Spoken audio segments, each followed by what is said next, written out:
Vamos lá, primeira coisa que vocês precisam entender é a diferença entre ter margem zerada e ter margem extrapolada, tá? Então, olha só, se você estiver com a sua margem zerada, significa que você utilizou todo o seu limite de margem, correto? Mas não está extrapolado.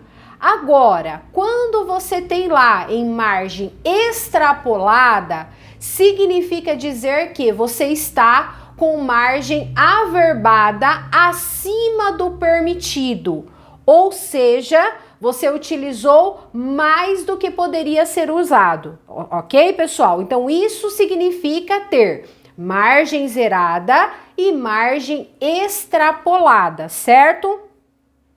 Na questão de margem extrapolada, pessoal, é bem difícil, pelo menos por enquanto, conseguir fazer qualquer tipo de renovação. Por quê? Primeiramente, para conseguir tirar a margem extrapolada, é necessário reenquadrar você dentro das regras, dentro do permitido.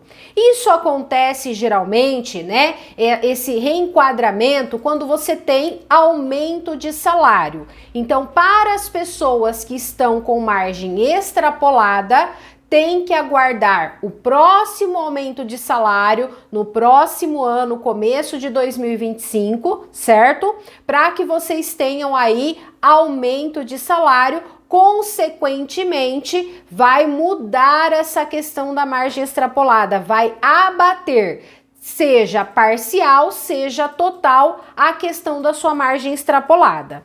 Agora, e as pessoas que estão sem margem, ou seja, estão com margem zerada? Será que hoje existe alguma possibilidade de fazer algum tipo de empréstimo, mesmo estando com a margem zerada? Qual a opinião de vocês? Vocês acham que existe alguma coisa que pode ser feita? Olha só. A resposta é sim, existe sim algumas possibilidades, tá?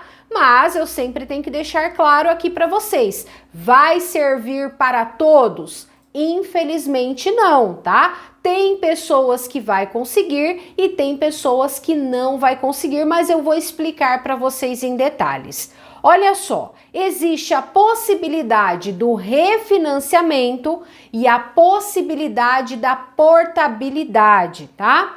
Qual a principal diferença dessas duas modalidades de crédito? O refinanciamento, você vai renovar o contrato que você já paga e vai permanecer no banco em que está, certo? Essa é a característica principal do refinanciamento. A portabilidade, qual vai ser a diferença? Você vai trocar o seu contrato de banco. Então, você está com o seu empréstimo lá no banco X, você vai passar o seu empréstimo para o banco Y. Então, essa é a principal característica da portabilidade, certo? E para conseguir essas renovações, né, precisa ter margem? Não, pessoal, não precisa ter margem, tá? Por quê? Nós vamos mexer no próprio contrato em que você já paga.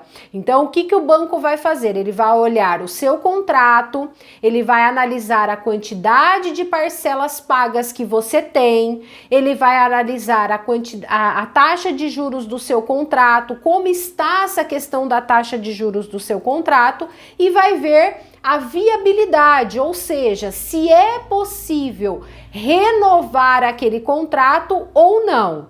Tem casos em que a gente consegue a renovação através do refinanciamento, mas na maioria dos casos nós conseguimos a renovação através da portabilidade.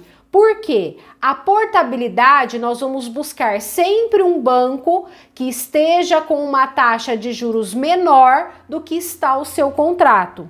Mas, é como eu disse para vocês anteriormente, significa que todo mundo vai conseguir? Não, porque tem pessoas que estão com contratos recentes. Lembrando mais uma vez vocês que contratos recentes não dá para fazer. certo? Tem que ter acima de 12 parcelas pagas para começar a ter um limite, certo? Começar não significa também que é uma certeza absoluta que tendo 12 parcelas pagas você vai conseguir uma renovação. É a possibilidade, tá?